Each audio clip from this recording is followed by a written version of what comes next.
The letter arrived on a Monday, thick cream-colored paper with the HOA's logo stamped at the top.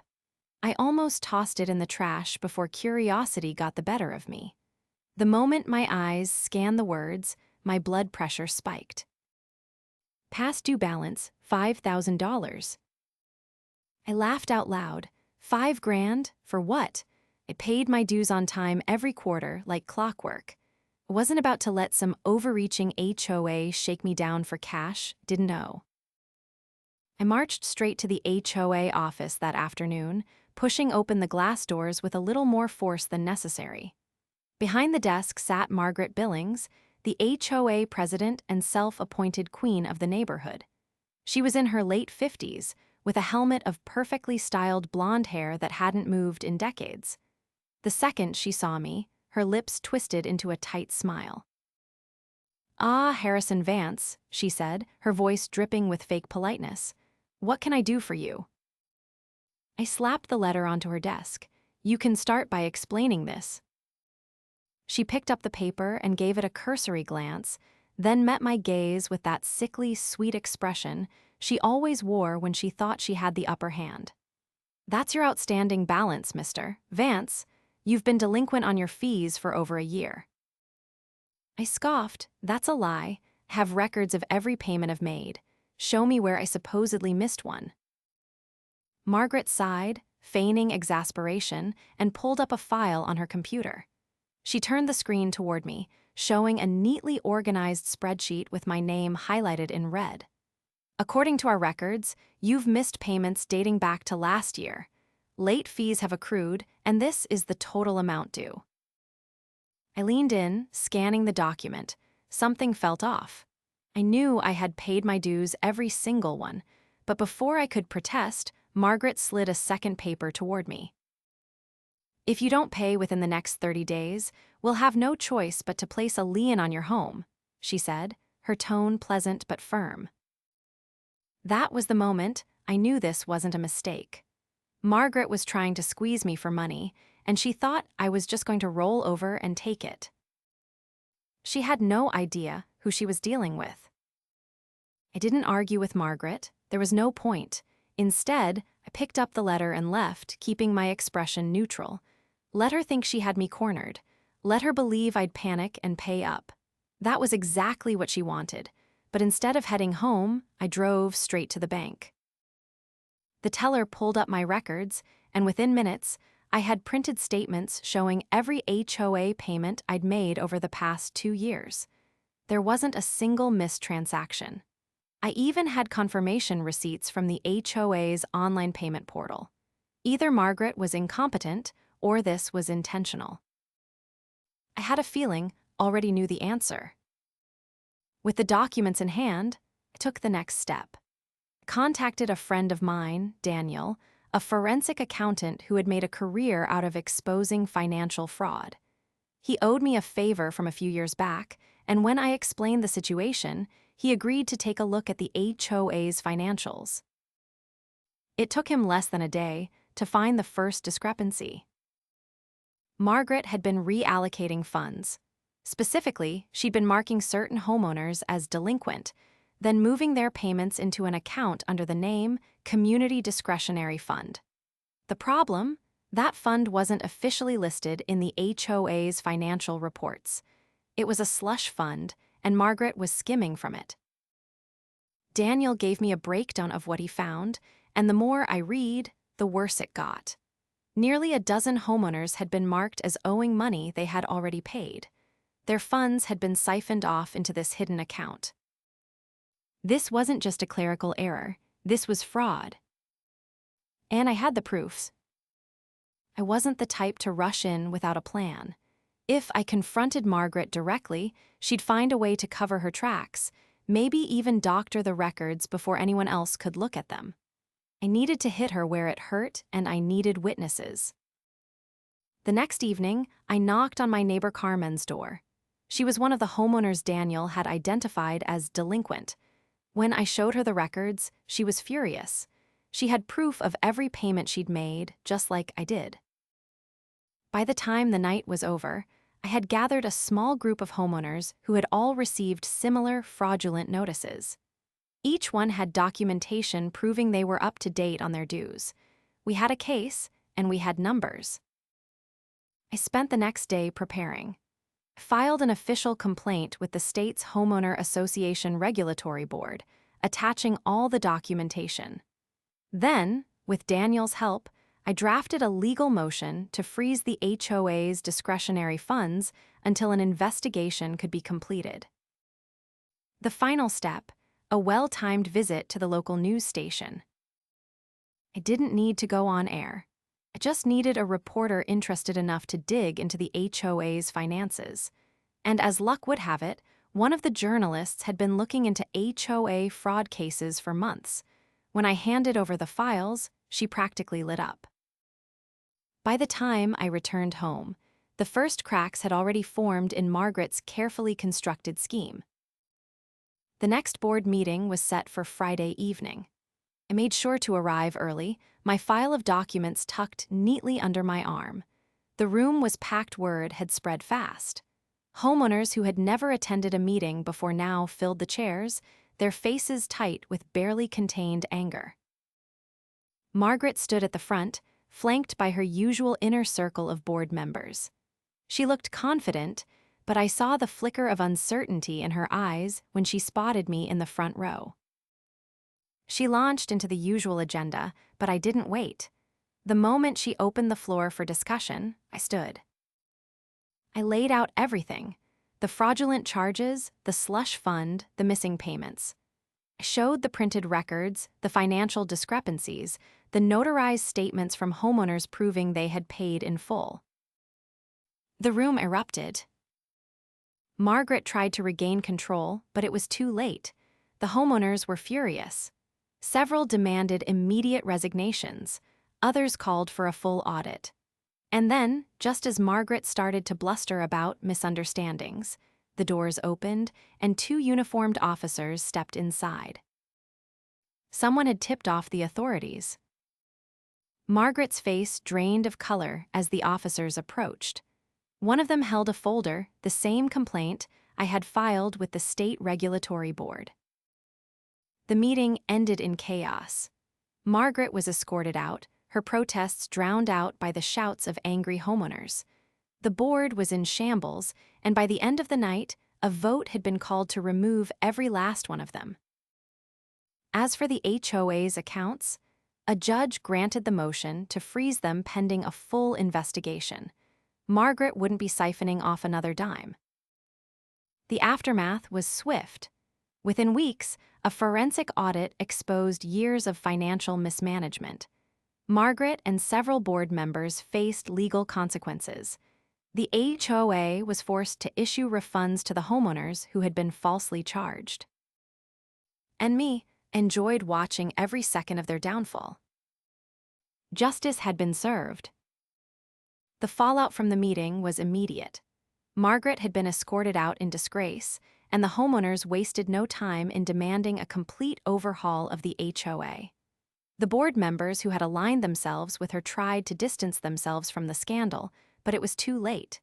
Their names were on financial documents, their signatures authorizing fraudulent transactions. They were just as guilty, and the community wasn't about to forget it.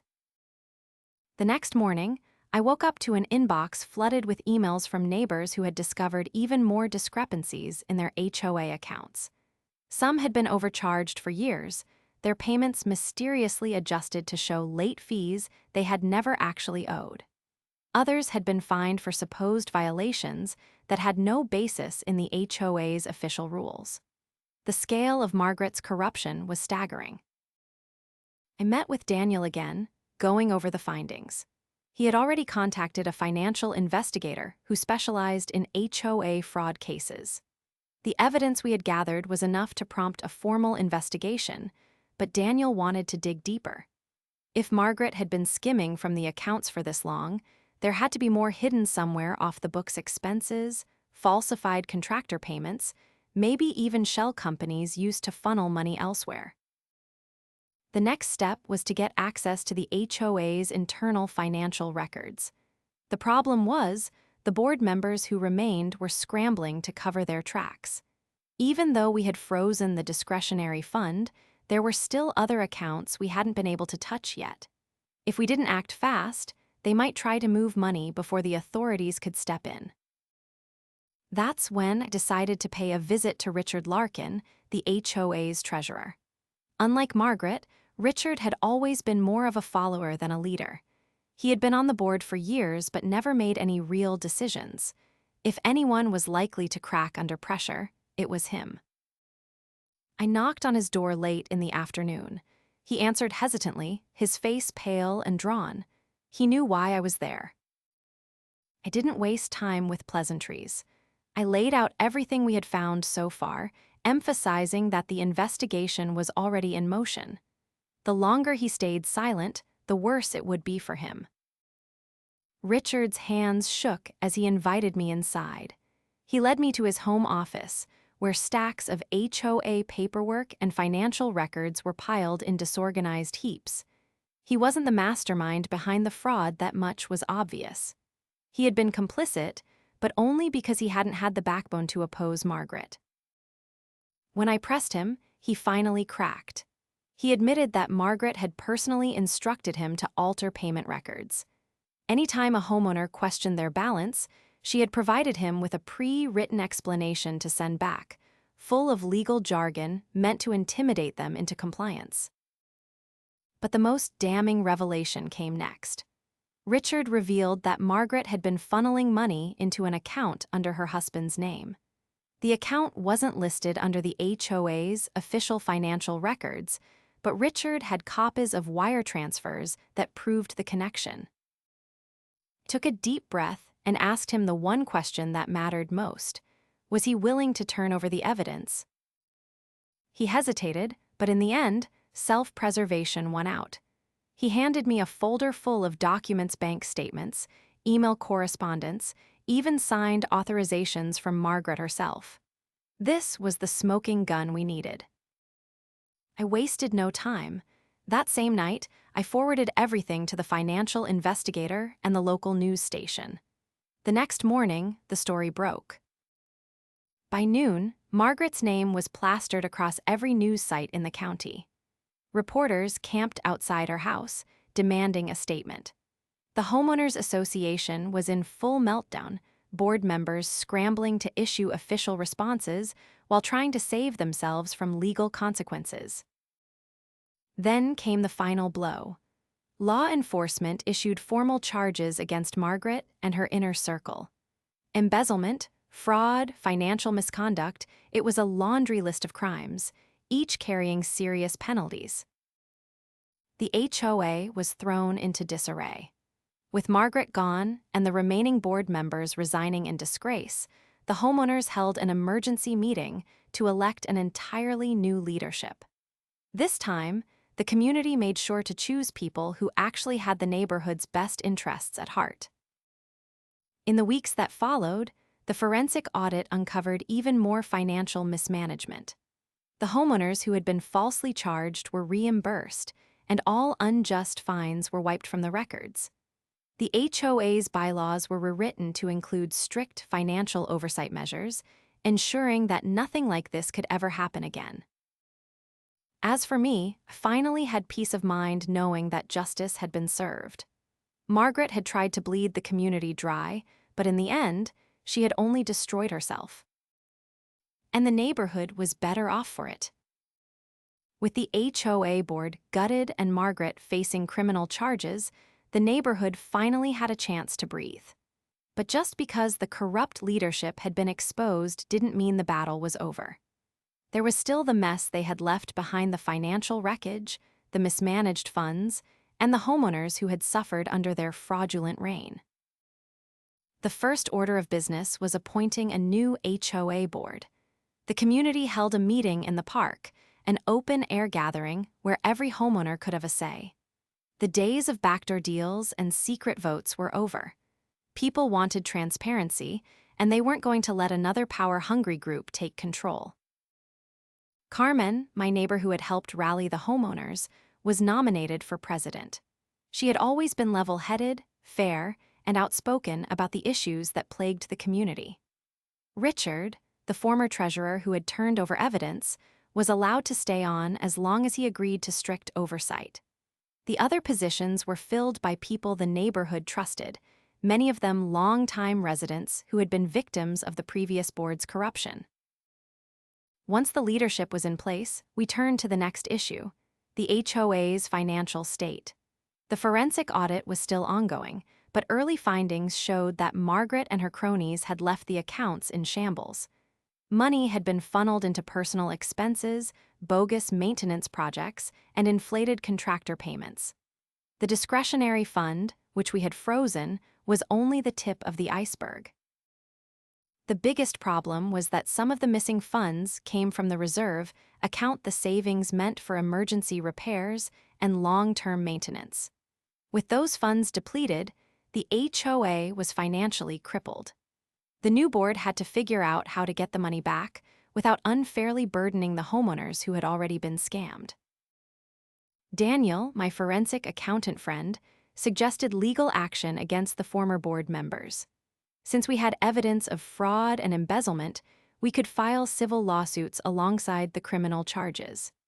If successful, we could seize assets from those responsible Margaret's personal accounts, property, and anything else that could help reimburse the community. While the legal team worked on that, we focused on fixing the immediate damage.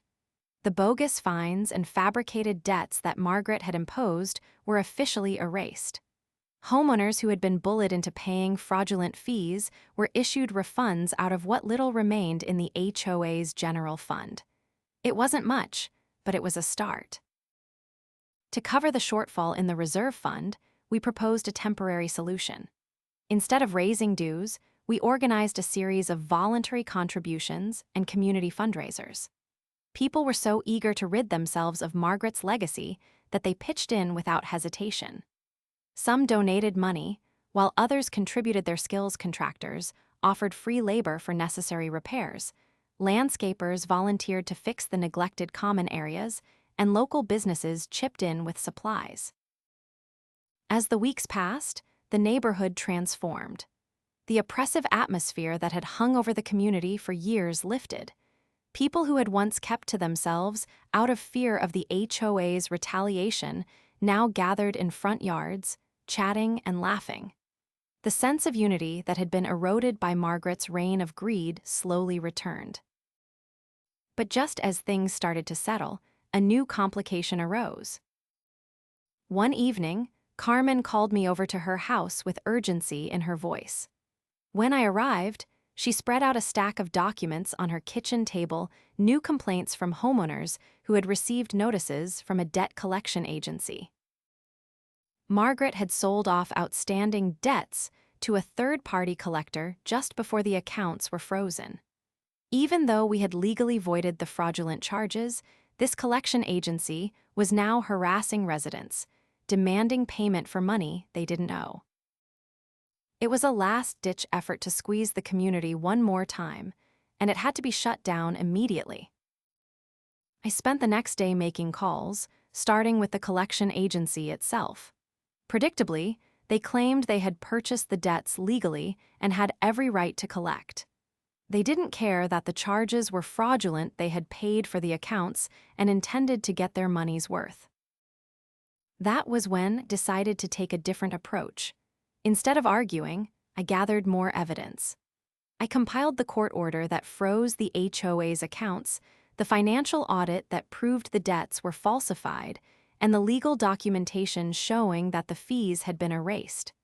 Then, I contacted an attorney who specialized in consumer protection laws. It turned out that by continuing to harass homeowners over voided debts, the collection agency was violating federal regulations. The attorney drafted a cease and desist letter, warning them that if they pursued collection efforts, they would be facing a class action lawsuit backed by the entire neighborhood. The moment the agency realized they had been sold fraudulent accounts, they backed off fast. Within 48 hours, they sent out notices to every affected homeowner, officially canceling the collection efforts. With that final loose end tied up, the community could finally move forward without the constant threat of financial manipulation.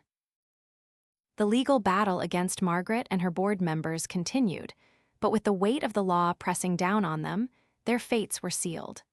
Within months, they faced criminal trials, and the civil lawsuits moved ahead. The assets they had accumulated through their scams were seized and liquidated, with the proceeds going directly back into the HOA's reserve fund. By the end of it all, the neighborhood came out stronger than before. The HOA, once a tool for corruption, was now a properly functioning organization run by people who actually cared about the residents. And as for Margaret, she had spent years treating the community like her personal ATM, believing she was untouchable. But in the end, she lost everything: the money, the power, the reputation she had worked so hard to maintain. Justice had been served, and the neighborhood would never allow another Margaret to rise again. With the fraudulent debts wiped out and the HOA's reserve fund slowly recovering, the neighborhood was finally stabilizing. The homeowners who had been targeted by Margaret's schemes were no longer living in fear of unexpected fines or legal threats. For the first time in years, people actually felt like their community belonged to them again. But there was one last piece of unfinished business. Margaret had been stripped of her power, her assets seized, and her fraudulent empire dismantled. Yet, despite the overwhelming evidence against her, she was still fighting the legal battle tooth and nail. She had hired a high-priced defense attorney, claiming that she had been misled by other board members and that she was just as much a victim as anyone else. The audacity was almost impressive. She was banking on the idea that with enough legal maneuvering, she could avoid the worst of the consequences. Maybe even walk away with a slap on the wrist. I wasn't about to let that happen. Carmen and I met with the legal team handling the civil and criminal cases against Margaret. They had already built a solid case, but they needed more direct testimony from homeowners who had personally suffered under her rule. The financial evidence was damning, but first-hand accounts would solidify the case beyond any doubt. So we went door to door. We spoke with the elderly couple who had nearly lost their home because of fabricated late fees, the single mother who had been harassed over non-existent violations, the retired veteran who had been fined repeatedly for a cluttered yard when all he had were a few potted plants on his porch. Every story painted the same picture: a woman who had abused her power without remorse, using the HOA as a weapon to extort, intimidate, and control. By the time we were done, we had gathered over 30 sworn affidavits from homeowners willing to testify. It was more than enough. The trial date was set, and when Margaret finally appeared in court, she looked nothing like the commanding figure she had once been. Gone were the designer outfits and the air of superiority. She sat stiffly beside her lawyer, her eyes darting around the courtroom as if searching for an escape. The prosecution wasted no time laying out the evidence. Bank statements, forged records, misallocated funds, it was all there in black and white. Then came the witnesses. One by one, homeowners took the stand, recounting in painful detail how Margaret had manipulated them, stolen from them, and abused her position. Her lawyer tried to paint her as a clueless administrator who had simply been following bad advice, but it didn't hold up against the sheer volume of evidence. Too many people had suffered. Too many documents bore her signature. When the verdict was finally read, no one was surprised. Guilty. Margaret was sentenced to serve time for fraud and embezzlement, and ordered to pay restitution to the community. It was, in many ways, a symbolic victory. The money she had stolen had already been mostly recovered through asset seizures, but the psychological impact was far greater. She had believed herself untouchable, and now she was just another convicted criminal. With her gone, the final steps in rebuilding the community could begin. The new HOA board, under Carmen's leadership, drafted a completely revised set of bylaws designed to prevent any future abuse of power. New financial oversight measures were put in place, ensuring that no single person could ever control the funds unchecked. The best part? The homeowners voted to strip the HOA of many of its overreaching powers entirely. No more ridiculous fines for minor infractions, no more arbitrary rule changes. The HOA would now exist solely for basic maintenance and community improvements, nothing more. As the months passed, the neighborhood continued to heal. The fear that had once gripped the community was gone, replaced by a renewed sense of camaraderie. People looked out for each other now, refusing to let another tyrant rise to power. And as for me, I finally got to enjoy my home without the constant threat of HOA interference. Justice had been served, and the neighborhood was stronger than ever. With Margaret serving her sentence and the HOA restructured, the neighborhood finally had a sense of normalcy. People no longer feared the arrival of bogus fines in their mailboxes or the threat of sudden legal action from a corrupt board. The tension that had once hung over the community had disappeared, replaced by a sense of relief. Carmen and the new board focused on rebuilding the trust that had been shattered. They prioritized transparency, holding open meetings where homeowners could voice concerns and suggest improvements. Financial records were made accessible, and every expenditure was accounted for in monthly reports. For the first time in years, people actually trusted their HOA. But just because Margaret was behind bars didn't mean all remnants of her influence had disappeared. There was still the matter of the contractors she had hired, many of whom had been involved in fraudulent billing schemes. Some of these companies had been paid for work they never completed, while others had overcharged for basic services. If the HOA was going to move forward, those contracts needed to be reviewed and, where necessary, terminated. The board assembled a small team to go through every contract, line by line. It didn't take long to uncover a pattern. Several companies had direct ties to Margaret, either through personal relationships or financial kickbacks. One landscaping company had been billing the HOA for services on properties that didn't even exist. Another had charged triple the standard rate for simple maintenance jobs. Armed with this information, Carmen and the board began the process of terminating fraudulent contracts and recovering funds where possible. Some companies cooperated immediately, eager to avoid legal scrutiny. Others tried to fight back, but with the forensic audit confirming the discrepancies, they had no real defense. As the cleanup continued, something unexpected happened. Homeowners who had previously kept to themselves started coming forward with additional complaints. They spoke of intimidation tactics used by Margaret and her allies, stories of threats and coercion that had never been reported before. Some had been pressured into silence, fearing retaliation. Now, with a new board in place, they finally felt safe enough to speak. One homeowner, an elderly man named Frank, revealed that he had been forced to pay thousands in bogus fees just to avoid a lien on his home. Another, a young couple, shared that they had been denied approval for basic renovations because they had refused to support Margaret's re-election campaign. Each new account painted a clearer picture of just how deep the corruption had run. Margaret hadn't just been stealing money, she had been using fear to maintain control. The board took these testimonies seriously, compiling them into a formal complaint to be added to the ongoing legal cases. While Margaret was already serving time, new charges could be brought against her and her former allies. The homeowners, once powerless against her tactics, were now united in ensuring she faced the full consequences of her actions.